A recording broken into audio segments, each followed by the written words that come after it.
Son las 8 en punto, bienvenidos a Mesa Blue, nuestro invitado de hoy, el expresidente Ernesto Samper, numeral Vanessa, pregúntele a Samper. Los comenzamos a leer, estamos pendientes de sus inquietudes y vamos a contestar todas sus respuestas. Presidente Samper, bienvenido. Gracias, Vanessa, muy contento de estar aquí. Oiga, está flaco, ¿no? Sí, me ha enflaquecido como unos 15 kilos, pero me siento mejor, me miran distinto las niñas de más de 60 años. ¿Y por qué se ha adelgazado tanto? No, me hicieron una operación de una hernia hiatal y de una vez con la dieta que me pusieron bajé, pero me ha servido colateralmente, duermo mejor, tengo menos tensión, puedo jugar tenis sin un morral de 20 kilos. En fin, yo creo que es como un cambio, no digamos cambio radical para no empezar a hablar de política, pero sí es un cambio importante. Pero se ve bien, me alegra y gracias por estar aquí en Mesa Blue. No, muy contento, Vanessa. Expresidente, ha habido un montón de cosas que están ocurriendo en la región y quisiera que comenzáramos hablando, por supuesto, de Venezuela, porque usted conoce profundamente Venezuela, fue secretario general de la UNASUR. ¿Cómo ve la situación de Venezuela? ¿Cuál es la lectura que usted le da a lo que está ocurriendo en este momento? El cerco diplomático, Nicolás Maduro en el poder, como todo Guaidó. está cambiando muy rápidamente, hoy la veo mejor de lo que la veía hace 10 días. ¿Por qué? Porque hace 10 días estábamos entre dos caminos.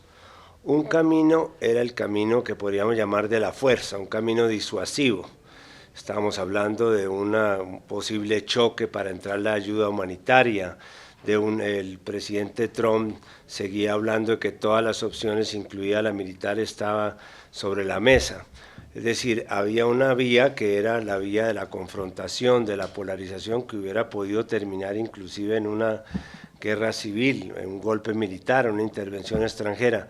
Yo creo que esa vía como solución se ha ido apagando y terminó de apagarse en la reunión del Grupo de Lima que se celebró aquí en Bogotá, cuando los países en el punto, si no estoy mal, 14 dijeron que no avalarían una intervención militar para solucionar el caso Venezuela. Eso se reiteró ayer en el Consejo de Seguridad, en la disputa que se interesaron Rusia y Estados Unidos, de tal manera que creo que en este momento podríamos descartar la vía de la confrontación como una vía. ¿Descartarla?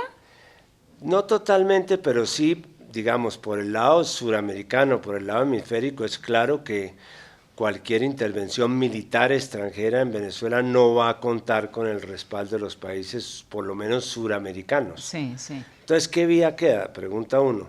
Bueno, yo creo que... Pero antes de que me diga qué vía queda, digamos, la Casa Blanca de Donald Trump es muy impredecible, ¿no? Y bueno, el hombre clave para América Latina. La Casa Blanca es predecible, el que es impredecible es el que la habita, que es el señor Trump. El presidente Trump. Que tiene además una jauría de asesores que, bueno, no son así para entrar a un colegio de monjas.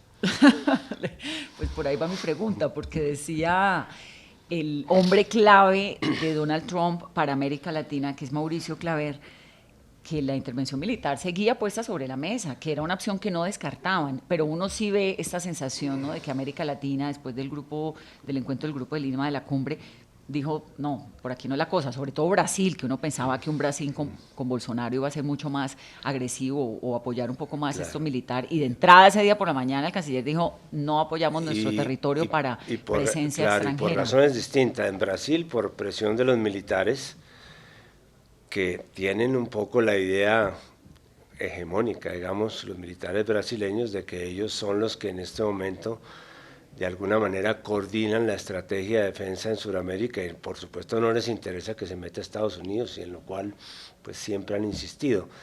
En el caso de Chile fue una presión política de los partidos que no están con el gobierno diciendo, hombre, nosotros tuvimos aquí la experiencia de Allende, Eduardo Frei Montalva defendió el mandato de Viña del Mar frente a Nixon, ahora vamos a aparecer nosotros hablando de una intervención militar. No, me parece que ese es un hecho definitivamente positivo. Ahora, ¿qué es lo que hay detrás de Trump?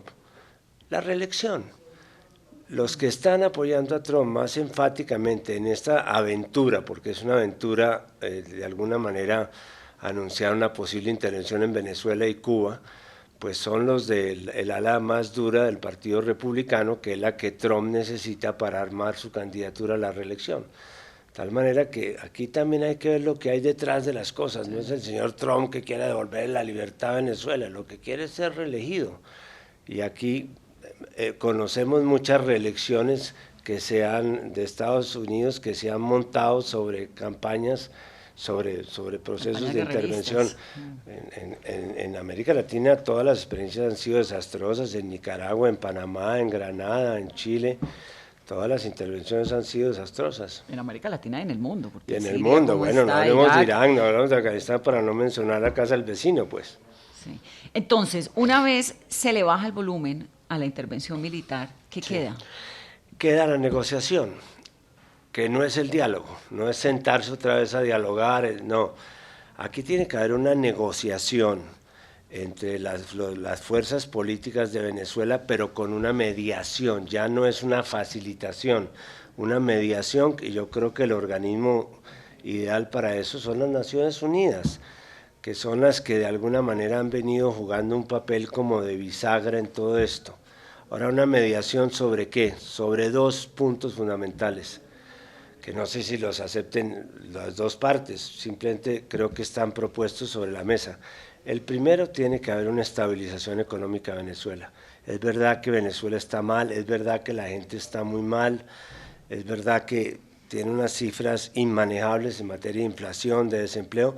Para eso se necesita un plan de estabilización económica, y yo creo que hay algunas coincidencias significativas entre el plan que propusimos en UNASUR, en el cual había periodistas muy relevantes como Francisco Rodríguez, el mismo Antonio Campo que nos dio una mano, Jeffrey Sachs, y el plan que anunció la misma Asamblea y que aprobó la Asamblea de Venezuela, que era un plan para el día siguiente, lo llamaban. Y la segunda salida es una salida democrática.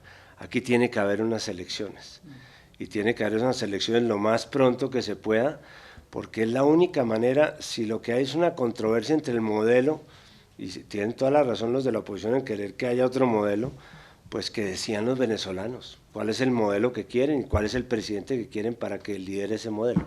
Expresidente, y en el marco de esa mediación, ¿cuál debería ser el papel de México y Uruguay? Pero fíjese usted que si el tema de las elecciones, digamos, si las dos partes aceptan las de las elecciones, yo he oído hablar a Guaidó de que él está de acuerdo en que haya unas elecciones prontas. Supongo que Maduro tendría que estar de acuerdo, sería la otra parte, o el PDV, que es el partido de gobierno. Pues yo ahí creo que, independientemente de quién reconoció a quién, que esa es otra discusión, la Unión Europea, hasta donde yo entiendo, ha dicho, estamos unos con Guaidó, otros con Maduro, nosotros no estamos con una intervención militar, apoyaríamos una salida democrática, que serían unas elecciones anticipadas. El Círculo de Montevideo, el mecanismo de Montevideo, en el cual está México, está Bolivia, está Uruguay, Costa Rica, ha dicho que estaría, una parte ha dicho que estaría con una salida democrática, la otra parte, como Bolivia, no se ha pronunciado al respecto. Pero lo que me llama a mí la atención es que el Grupo de Lima como tal, en su pronunciamiento de Bogotá, sí por primera vez plantea la posibilidad de que haya una salida democrática. Eso podría lugar... Y también da la sensación de que el gobierno colombiano reversó un poco, porque le habíamos escuchado unas declaraciones tal vez más... como mucho más de Washington. Me dio a mí la impresión de que los escuchaba uno como un poco más guerreristas, si el término se puede. Sí, yo creo que el presidente ha tenido una actitud tibiamente antibelicista, yo diría no radicalmente belicista, porque en su viaje a Washington no fue enfático. No lo fue, no lo fue que mientras estaba Donald Trump diciendo que veríamos si enviaba tropas o no a Colombia para llegar a Venezuela, pues el presidente Duque estaba en silencio, digamos, y ese silencio otorgó un montón de inquietudes. Yo supongo, los gringos no son expertos en dar mazazos, sino en amenazar con el mazazo. Yo supongo que en vísperas de la famosa operación humanitaria, que en el fondo era una operación de choque que buscaba de alguna manera una confrontación de la cual tal vez se legitimaría esa sí una intervención militar.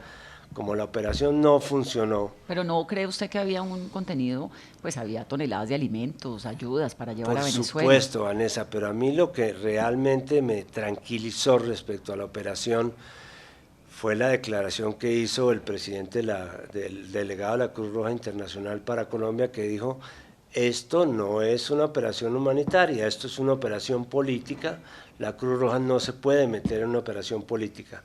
Pero yo sí creo, yo soy partidario de la ayuda humanitaria, lo fui cuando estuve secretario general de UNASUR, coincidí con el Papa en eso, que el Papa pedía unas ayudas humanitarias a través de Cáritas, pero no como resultado de un pulso de fuerzas entre las fuerzas políticas.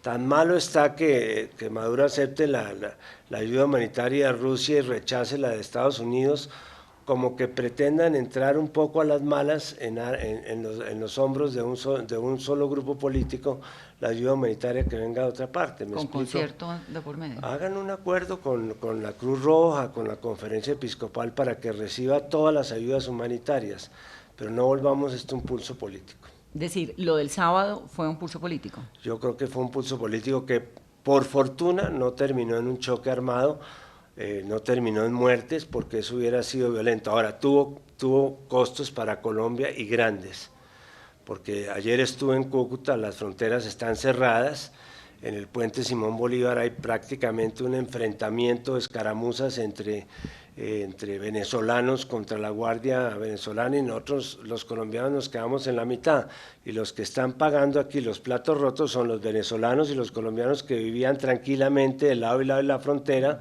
los que pasaban, los migrantes, los que pasaban a hacer compras, los que pasaban a que les hacían las diálisis, los colombianos que pasaban a vender en Venezuela. Es decir, realmente aquí los que pagaron el plato roto fueron los de Cúcuta y San Cristóbal. Es decir, una zona tranquila terminó convertida en un campo de batalla. Claro, en un campo de batalla. Ahora, ¿de dónde salieron estos agitadores profesionales que quemaron los camiones? ¿Quién los preparó? ¿Cuál fue la actitud de la policía frente a ellos? A mí me interesa que a Colombia le interesa, me parece que le interesa que se sepa de dónde salió esto. Todavía hoy no se ha podido abrir el puente Simón Bolívar. No se ha abierto y hay un montón de interrogantes frente al incendio de los camiones. Página 12, por ejemplo, que es un medio argentino, pues de connotación de izquierda, pero que es un periodismo investigativo serio, dice que los camiones se incendiaron antes de cruzar el puente. Se encerraron, es decir, antes de pasar la frontera. Territorio colombiano. Entonces, si ocurre en territorio colombiano, ¿los prendieron los de la Guardia en territorio colombiano? ¿Los de la Guardia Nacional Venezolana? O activistas venezolanos o chavistas, es decir… Ahí hay un interrogante. Aquí hay un interrogante que hay que resolver, porque de la forma como se resuelve ese interrogante vamos a ver si había algo premeditado en la operación para incendiar la zona. Para incendiar la zona, para provocar un ataque, para que ese ataque fuera respondido, que legitimaría una intervención militar que, repito, afortunadamente fue rechazada ya por los países del Grupo de Lima, en una actitud que yo considero que debe destacarse. Presidente Samper, ¿Nicolás Maduro es dictador? Mira, muchas veces me han hecho esa pregunta. Yo creo que en este momento lo que yo te diga no le agrega ni le quita nada. Para mí, mientras que se resuelve este conflicto, yo sigo el estatus que le otorga el gobierno de Venezuela en las Naciones Unidas. Creo que ese es el estatus que debemos reconocer los que queremos seguir una negociación. ¿Qué es cuál? El estatus que le otorgan las Naciones Unidas, que ha reconocido al gobierno del presidente Maduro. Ahora, hay un debate en el cual no nos vamos a meter porque no tenemos 3 horas que necesitaríamos, un debate constitucional. 40 minutos. No, hay todo un debate constitucional sobre si efectivamente fue una falta absoluta, si se podía aplicar la analogía por una falta absoluta, pero yo creo que ya meterse en el tema de si es Guaidó o si es Maduro digamos el presidente. No, yo no estoy preguntando cuál es el presidente, estoy preguntando si Maduro es un dictador.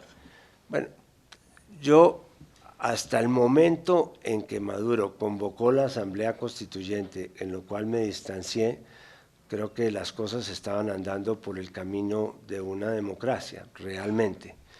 Yo tuve la oportunidad como secretario de UNASUR de presidir las elecciones en las cuales la Asamblea Nacional quedó constituida como asamblea, digamos, se escogió una asamblea de mayoría de la oposición y Maduro la aceptó.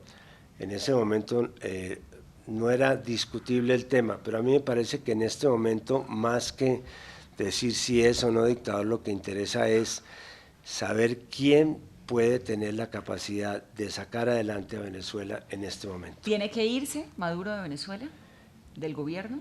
Tiene que tener el derecho a poderse ir de una manera que no sea con un tiro o con un derrocamiento. Pero se lo o con están una ofreciendo. La Casa Blanca le está diciendo, Es estamos que, dispuestos a saber el cómo, cuándo y perdón, dónde. es que la puede Casa ir. Blanca no es lo que ofrece aquí las salidas. Es el primer tema en el cual tenemos que estar absolutamente de acuerdo. Este es un tema que tienen que resolver los venezolanos. Lo tiene que resolver inclusive el señor Guaidó sentado con el señor Maduro, con la mediación de Naciones Unidas, para que haya unas elecciones, ojalá este año o antes de terminar el año, en las cuales el pueblo venezolano diga, yo quiero que este sea mi presidente, yo quiero que este sea mi modelo, mi proyecto político, y eso sería lo que le daría a Maduro la posibilidad de una salida. Pero se lo ha ofrecido, Guaidó le está ofreciendo amnistía a los militares, está recibiendo a los militares que quieran venir, están dispuestos, digamos, a negociarle una salida a Nicolás Maduro del poder y a unas negociaciones, lo ha dicho, elecciones, lo ha dicho Guaidó. Es lo mismo del problema que tuvimos con el ELN. Permítame que me meta un poquito en la política nacional porque es el mismo caso. El presidente Duque le pidió durante 6 meses al ELN que dejara las hostilidades para poderse sentar a negociar. El ELN le contestó, estoy en una mesa de negociación, hay un acuerdo bilateral en el cual están contempladas el cese de todas esas hostilidades, siéntense y lo firmamos, porque es una mesa abierta. Creo que eso estableció una diferencia de fondo sobre el manejo que le dio el anterior gobierno y al proceso de paz. ¿Me explico? Aquí no se trata de que Maduro haga una oferta y que el otro haga otra oferta. Aquí se trata de que los dos se sienten y acuerden una transición y una salida democrática. ¿Pero usted cree que Nicolás Maduro quiere esa transición y esa salida democrática? ¿Está dispuesto? Creo que la necesita. ¿Pero Creo está que la dispuesto? necesita.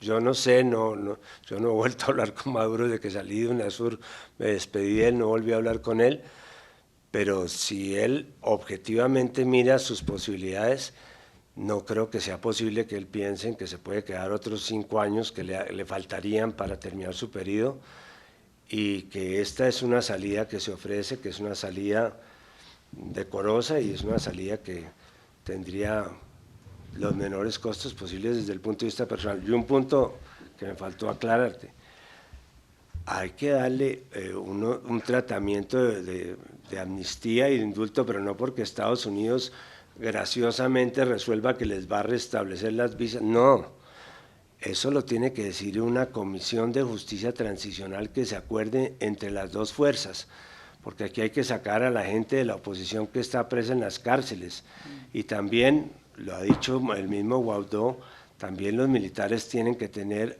como están teniendo aquí en Colombia los militares a través de la JEP, tienen que tener un sitio en el cual se valore un poco políticamente cuál fue su situación y casi que una ley de punto final.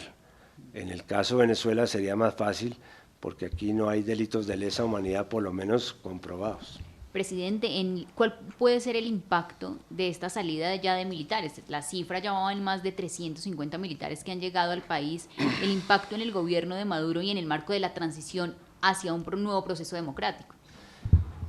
Mientras que no, tal vez voy a decir algo que puede sonar impertinente políticamente, pero yo creo que los más feroces adversarios del presidente Maduro no están por fuera, están por dentro del gobierno.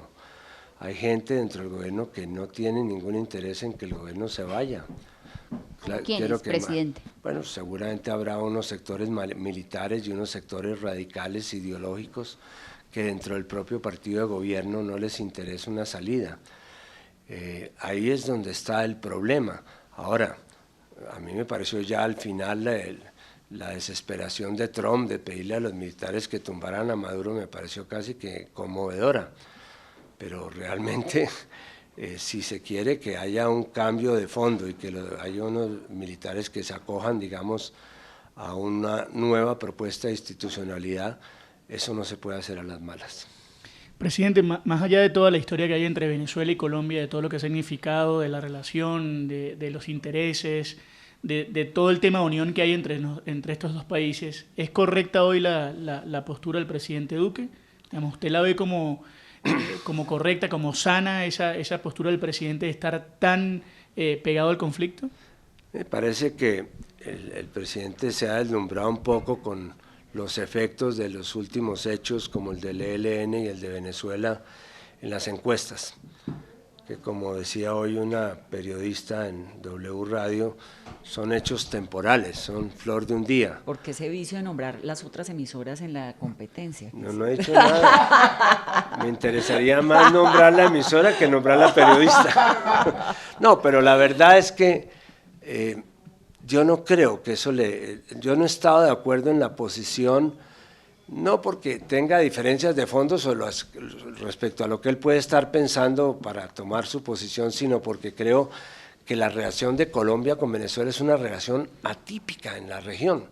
Tenemos 3.000 kilómetros de fronteras, tenemos 2 millones de colombianos viviendo en la frontera, 2 millones de venezolanos del otro lado, tenemos 2 millones o más de colombianos que todavía están en Venezuela, que quieren ser protegidos, tenemos aquí 1 millón de migrantes venezolanos, tenemos todavía inversiones en Venezuela, y a mí lo que realmente me alertó, y le mandé una carta al presidente en septiembre pidiéndole una convocatoria a la Comisión Asesora de Relaciones Exteriores que nunca fue contestada.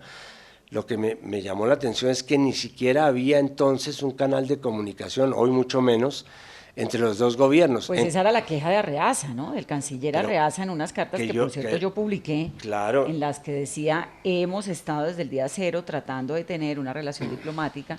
Por eso sorprendió tanto cuando dijeron, acabamos la relación diplomática, pues que van a acabar relaciones, es que no había. Claro, que no era había una relación de negocios. Matar a un muerto.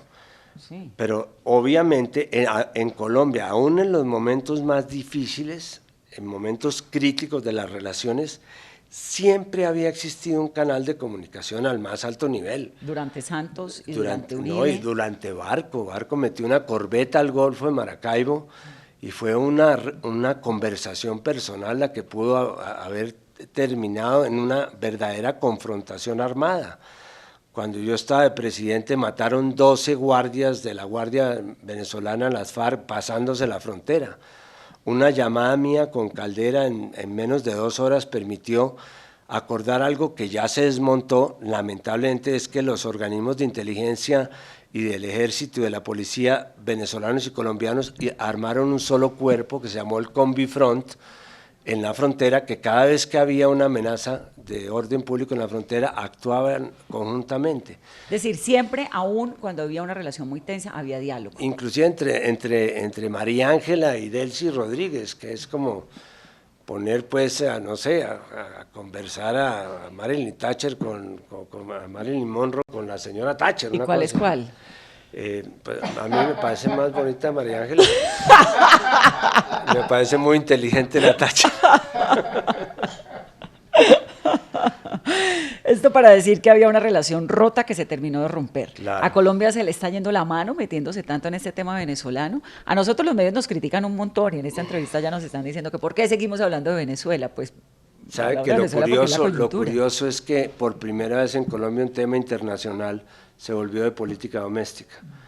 Este tema que acuñó tan eficientemente el uribismo del castrochavismo, todo el mundo está atemorizado con el castrochavismo, todo el mundo y nadie sabe realmente de qué se está hablando, pero sí ha generado un rechazo al gobierno del presidente Maduro, a la misma Cuba, injusto por supuesto, que no corresponde a lo que es la relación entre los dos países, en La Guajira, en Cúcuta. Bueno, pero Venezuela guardó durante tantos años a miembros de las FARC y por eso el interés de Santos de sostener una relación cordial con Hugo Chávez, y ahora Venezuela es el sitio donde está el ELN, es decir, el atentado de la Escuela General Santander, el cerebro salió de Venezuela, de territorio venezolano.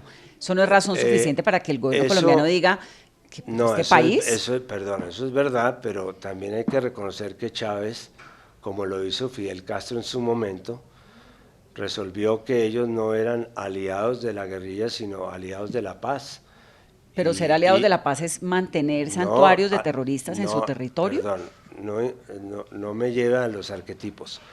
Simple y sencillamente, lo que hizo Chávez con las FARC fue primero sacar a 20 o 25 secuestrados que Uribe nunca quiso sacar por un acuerdo humanitario. Lo sacó Chávez y ahí Chávez era un héroe.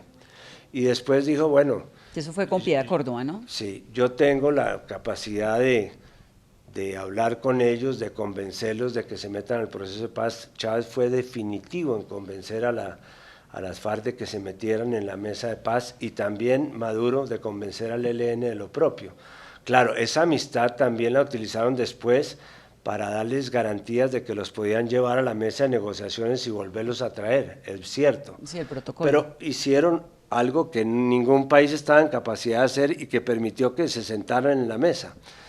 Ahora, que después, digamos, con estas dificultades, yo no sé cuál será el futuro del ELN dentro de Venezuela, porque para mí el ELN no es una guerrilla colombiana en Venezuela, sino ya tiene las connotaciones de una guerrilla binacional. Sí. Pues, es otro factor que... Digamos, hay quienes dicen que hay centenares de guerrilleros del ELN en Venezuela, no sé si centenares, pero Pablito, que es el cerebro terrorista más violento que tiene el ELN, está en territorio venezolano, y eso lo saben. Es muy probable, y además, por ejemplo, yo que vengo ayer de la zona del Catatumbo, el Catatumbo se devolvió 5 años en 6 meses, con la ruptura de las negociaciones con el ELN, con la entrada de los migrantes venezolanos, con la entrada de los carteles mexicanos, ver botellas de tequila en Tibú y en Ocaña, botellas de tequila que en su vida habían conocido un tequila, tienen que estar metidos ahí los mexicanos, otra vez enfrentados los campesinos. O sea, yo creo, y esto lo digo con todo respeto por la política del presidente, yo creo que el país se está devolviendo rápidamente a lo que fue la situación de conflicto nacional que teníamos hace 8 años. ¿De conflicto nacional? Es decir, hay unas zonas donde se está incubando nuevamente un conflicto nacional. Estoy hablando de Tumaco, estoy hablando del Chocó, estoy hablando de Arauca, estoy hablando de la zona del Magdalena Medio. De Catatumbo, de Guapi. Catatumbo, ahí todo, veo que se está de alguna manera recomponiendo las alianzas y los factores de enfrentamiento que fueron los que logramos salvar con los acuerdos de La Habana. No es que uno vuelva a ver a Catatumbo ni a Timochenko coger un arma, porque además ya no la tienen. Pero si no trabajamos sobre los factores objetivos que están disparando esas zonas, en 5 años vamos a tener un conflicto nacional.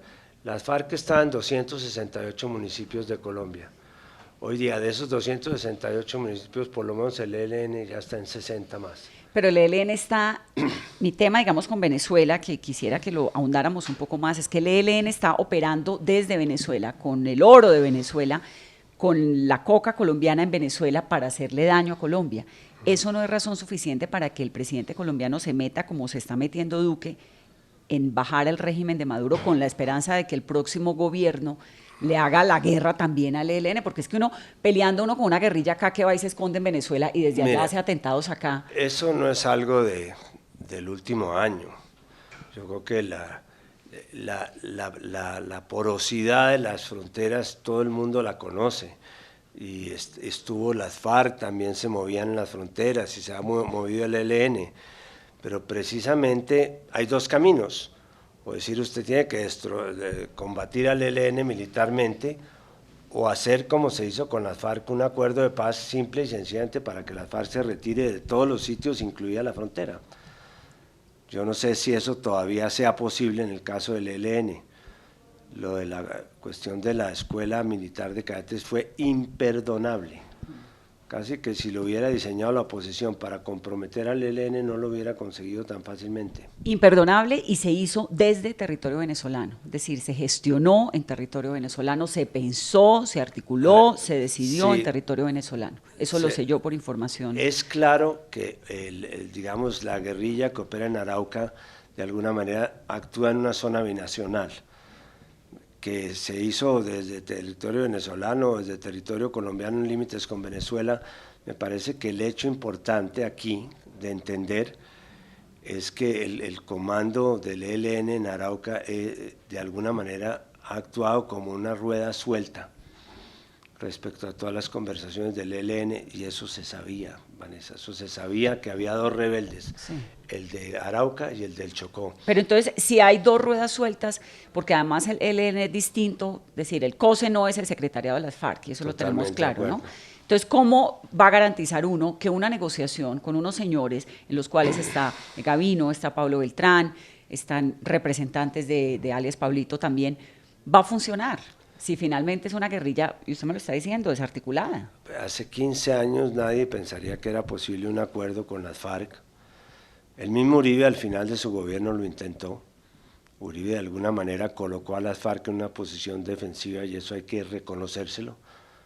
Cuando llegó Uribe, después del gobierno de Pastrana, prácticamente había varios frentes sobre Bogotá, y Uribe de alguna manera logró colocar en una posición defensiva, y eso ayudó a que se sentara en la mesa de La Habana.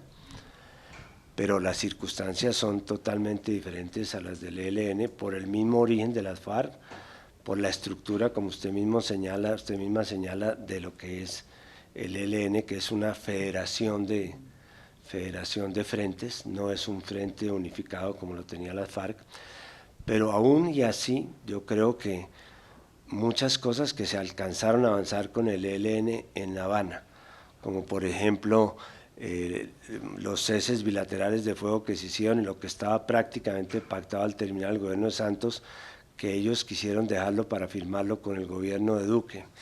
El haber definido una agenda que siempre fue una tarea imposible para todos los gobiernos que lo intentamos. El querer poner la humanización por delante del conflicto, es decir, las FARC nunca quiso hablar de humanización en los primeros años de negociaciones. El ELN ha puesto por delante la humanización como prerequisito para entrar a negociar los otros temas. El haber definido una agenda en materia de organizaciones sociales, eso que se alcanzó a avanzar, si yo fuera Duque, lo protegería y diría, bueno, vamos a mantener congeladas las negociaciones mientras que establecemos las responsabilidades en todo esto, y a partir de eso vemos a ver si se reactivan o no se reactivan. Pero no volar en 1000 pedazos algo que le va a tomar, si se acaban finalmente las negociaciones con el ELN, no habrá posibilidad de que se restablezca en el gobierno de Duque. Nos tocará esperar 4 o 5 años, sea el gobierno que llegue. Presidente, habla usted de retroceso en zonas como el Catatumbo, en Tumaco. ¿Cuál es la causa? ¿Hay de pronto falta de liderazgo por parte del presidente Duque y de su alto comisionado, su consejero para la estabilización, Miguel Ceballos, en la implementación del acuerdo logrado con las FARC? No, Miguel Ceballos es el alto comisionado para la guerra, porque él ha estado dedicado a estigmatizar a todos los... Pero el cargo es alto comisionado de paz, ¿no? Bueno, pero yo lo llamo la guerra porque hasta ahora lo que ha hecho son manifestaciones de guerra, estigmatizar a los líderes sociales, perseguir a los que están buscando la paz, controvertir a los intelectuales. Yo no sé en qué consisten sus actividades de paz, debe ser una paz familiar o una paz mucho más interna. Pero al margen espiritual, pero al margen de eso... ¿Hay un interés de paz o no? En el gobierno, hasta el momento lamentablemente yo no lo veo. Ahora, muy buena tu pregunta. Por ejemplo, la presencia social que se pactó en La Habana era fundamental que llegara a estos sitios donde se está de alguna manera recomponiendo el conflicto. ¿Por qué? Porque, por ejemplo, vuelvo al caso del Catatumbo. En el Catatumbo hay más o menos 8.000 familias que se apuntaron al programa de sustitución social de cultivos. De esas se alcanzaban a reconocer 2.500 antes de terminar el gobierno anterior, y de esas se les está cumpliendo a 554. ¿Qué hacen las otras 7.500 familias? Si tratar de sustituir los cultivos voluntariamente en una zona como el Catatumbo, Tumaco o el Chocó es considerado por los carteles de la droga como un desafío. Por eso están matando a los líderes sociales. ¿Quiénes son los líderes sociales que están matando? Los que están defendiendo acuerdos de paz, los que quieren la sustitución social de cultivos y no quieren, por supuesto no les interesa que se los erradiquen forzosamente porque se quedan, no tienen nada que hacer, ni tampoco los que están defendiendo los derechos humanos, ni muchísimo menos los que están pidiendo tierras. Y los que van para las elecciones también son un objetivo militar ya antes de haber declarado que van a ser candidatos. Entonces, eso es lo que debería estar preocupando al gobierno, no viendo a ver cómo le ponen zancadillas o lo que acordó Santos, ya olvídense de Santos ya pasó. Sí, adelante, a construir Adelante, un poco miren sobre lo hacia que hay, adelante, ¿no? consoliden lo que hay, pero no militarmente, o no solo militarmente. La fuerza de despliegue, el Catatumbo, muy importante, pero ¿a qué llega? Si todavía no les han cumplido con las carreteras, con los hospitales, con las escuelas, con la sustitución social de cultivos. Presidente, y a esto hay que sumarle la discusión y la polémica que hay frente a lo que es la JEP y la ley estatutaria. El expresidente Uribe pidiendo eliminarla, muchos sectores criticando que debe objetar la ley estatutaria. ¿Qué debe hacer el presidente? ¿O cuál es el temor que hay detrás de cómo funciona la JEP? Bueno, casi que me necesito pedir una llamada, como está en el programa, Patricia una llamada Linares. a un psiquiatra para... No, mire, el presidente... Pues es que el país está como de psiquiatra, ¿o no? Sí, el país... Primero, la ley, a mi juicio, la ley estatutaria es inobjetable constitucionalmente. Es un fallo y una decisión de última instancia de un poder que es el Poder Judicial en cabeza de la Corte Constitucional. La objeción política de la ley en este momento solamente tendría el significado de darle gusto al presidente Uribe y yo no creo que el presidente Duque pueda en este momento escoger entre el presidente Uribe y el país, escoger al presidente Uribe por mucho respeto que le tengamos al presidente Uribe. Entonces, y si quiere objetarla es dejar en interinidad el proceso de justicia transicional, que es muy peligroso, es muy peligroso. Yo no descarto que con el anuncio de la Corte Penal Internacional de la semana pasada, si el presidente decide dejar en interinidad la justicia transicional, es decir, volverla a mandar al Congreso para que la vuelva a estudiar y a su turno la vuelva a pasar a la Corte Constitucional, pueden llamar a un general de los falsos positivos ¿A la CPI? a la CPI. No lo descarto, porque ese es un poco lo que queda claro del anuncio que hace. Es la lo que Corte. hicieron, ¿no? Un poco de eso. Esa Claro, fue la advertencia. dicen, mire, si ustedes no, eso está pactado en el Tratado de Roma que yo firmé, si la justicia de un país no funciona o funciona equivocadamente, eso le libera la capacidad a la Corte Penal Internacional para ejercer su potestad y llamar a personas que han sido o absueltas con pruebas o condenadas sin pruebas. ¿Qué es lo que hace la CPI? Se nos está acabando el tiempo. ¿Usted ha vuelto a verse con Andrés Pastrana ahorita que lo nombró? No es que yo no voy a fútbol. El fútbol no es lo mío, lo siento, Vanessa.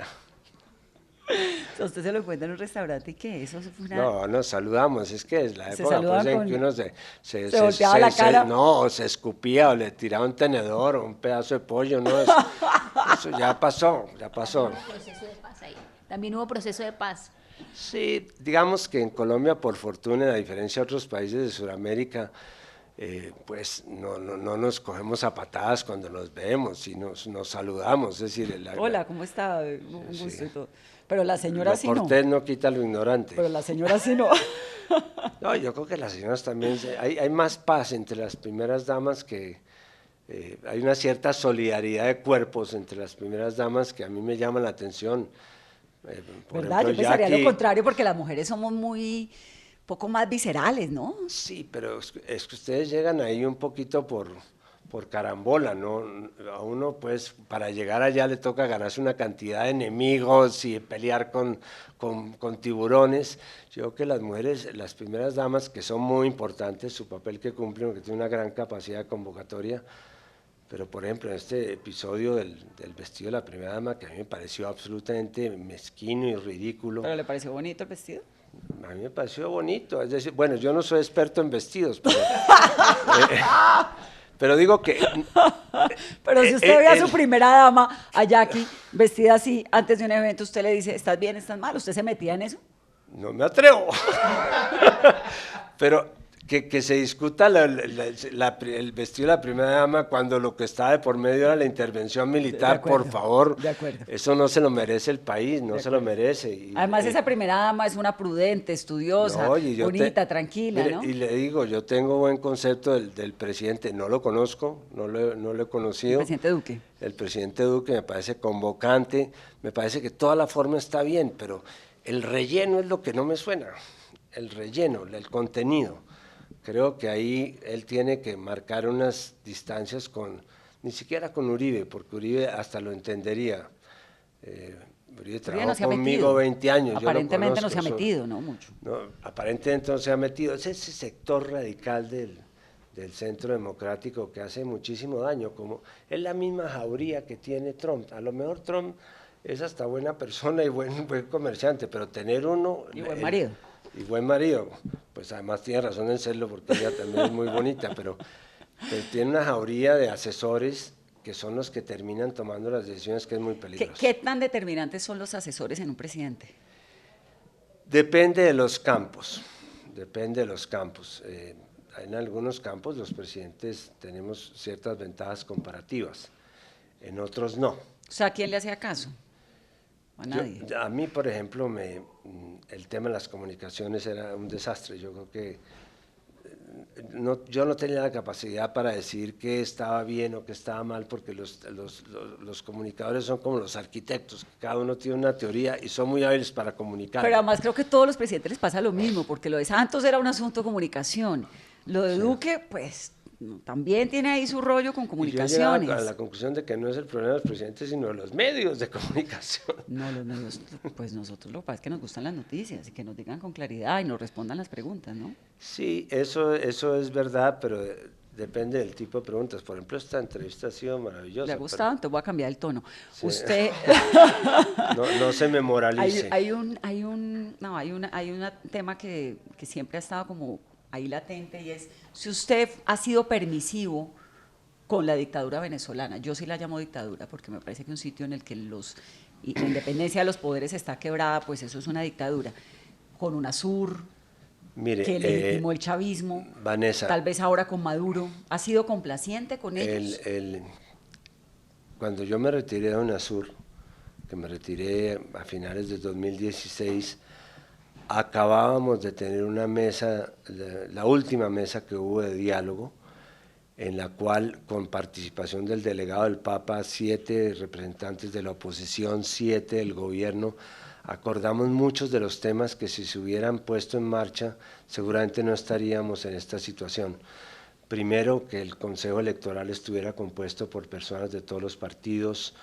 Segundo, que se aceptara el canal humanitario que pedía el Vaticano. Tercero, que se hicieran unos cambios de la política económica que recomendábamos en UNASUR. Pero Maduro no les hizo caso. No, yo creo que ahí la culpa fue compartida. Los sectores radicales de Maduro, a los cuales mencioné el otro día, fueron los que prácticamente derogaron cualquier posibilidad de una reforma económica que era sustancial para no estar en la crisis que están actualmente, pero también la oposición.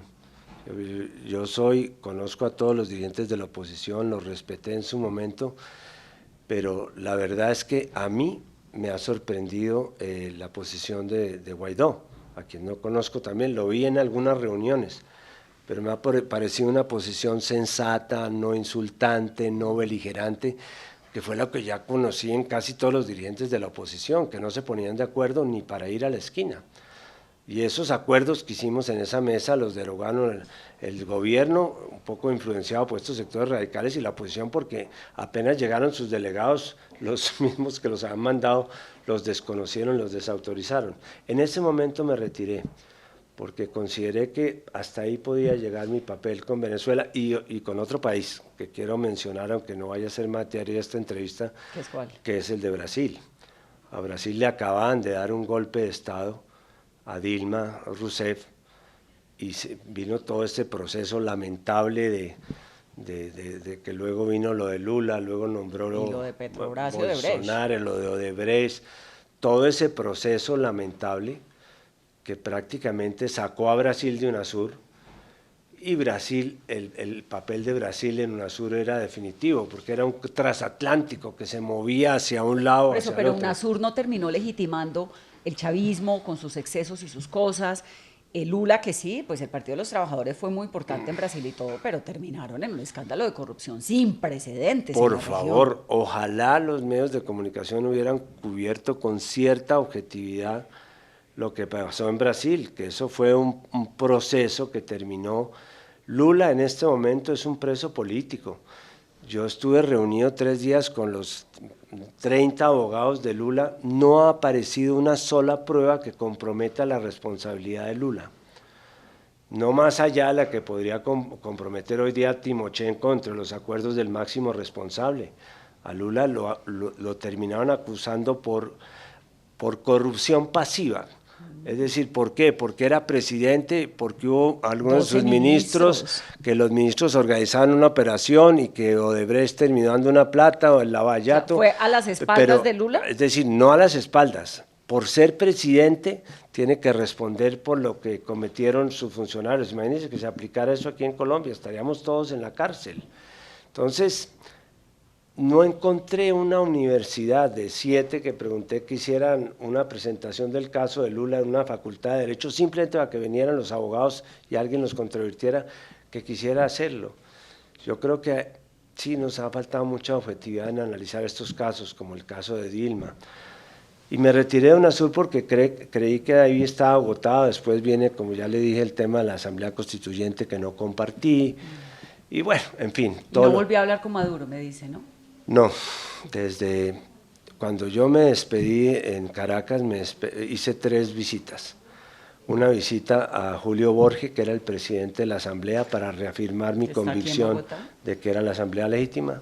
Sí, antes me vi con él en algunas oportunidades, antes de salir de UNASUR. Visité el canal de televisión de, ¿cómo se llama el Telesur. canal? No, al contrario. Pero es el canal de Globovisión. Globovisión, es el canal venezolano. Di una entrevista desde el canal y luego fui a Miraflores y me despedí del presidente Maduro. Y ahí terminé. Y creo que en conciencia hice lo que hice hasta donde lo podía hacer. Ahora estoy preocupado un poco por la región porque creo que hubiera sido desastroso para América Latina que legitimara una intervención militar. Creo de buena fe que hay una salida, creo que se podría negociar. Pues esta mañana Arreaza dijo, ¿no?, que estaba dispuesto a negociar. Bueno, y hago la distinción porque sé que esto para la oposición es importante. Una cosa es dialogar y otra cosa es negociar. Aquí ya se acabó el tiempo para dialogar. Aquí lo que hay que hacer es una negociación. Una negociación con elecciones. Elecciones y estabilización económica. Sí. Porque tenemos claro, el cerco que le ha tendido los Estados Unidos a Venezuela es un cerco medieval por hambre, porque esos 11.000 millones de dólares. No tenía ningún sentido decir, queremos que Nicolás Maduro se vaya, le seguimos comprando petróleo, ¿no? No, es que no es que le hayan comprado petróleo, sino que le congelaron una plata, que mucha de esa plata iba realmente para medicinas y alimentos, de los sectores más populares que son los que atiende el gobierno. Entonces, pero esa plata histórica en los últimos años se ha ido para los bolsillos de una cantidad de militares y de miembros del gobierno. Los arquetipos. Bueno. De los arquetipos, porque sí se ha ido, sí se la han robado, claro. Se ha quedado mucho en el camino. Ese pueblo está con hambre, pero y los niños muriéndose sin medicinas. Hay un 28% de la población que fueron los sectores de estratos más populares que de alguna manera han recibido unos beneficios que no se les pueden quitar en este momento porque sería lo peor. Los que están sufriendo más en este momento en Venezuela, bueno, hasta que congelaron las cuentas, es la clase media baja y la clase media, digamos, todos los funcionarios, los profesionales. Esos sí están sufriendo. ¿Por qué? Porque el gobierno cometió el error de confundir el abastecimiento con la capacidad adquisitiva. Si usted tiene hoy dólares en Venezuela puede comprar lo que quiera, lo que pasa es que no hay capacidad adquisitiva y eso es lo que hay que restablecer en la política de estabilización económica que estamos proponiendo. Presidente Samper, gracias por estar en Mesa Blue. Gracias, Vanessa, y ustedes, su mesa de Carolina, trabajo. Octavio. Carolina, Octavio, por Me da darme esta pena lo que le voy a oportunidad. decir, pero tiene que comprar traje nuevo. Eso le queda, pues... Hasta que no esté seguro de que me enflaquecí de manera permanente. ¿Qué está esperando? Estoy esperando. Se le queda grande. Estoy esperando a nivelar mi peso, pero de todas maneras esto sí, esto es un traje que me queda grande para el cuerpo, pero chiquito para la autoestima que le da. Presidente Samper, gracias. Gracias, no, gracias a ti, Vanessa. A ustedes que tengan un muy feliz resto de miércoles. Esto es Mesa Blue.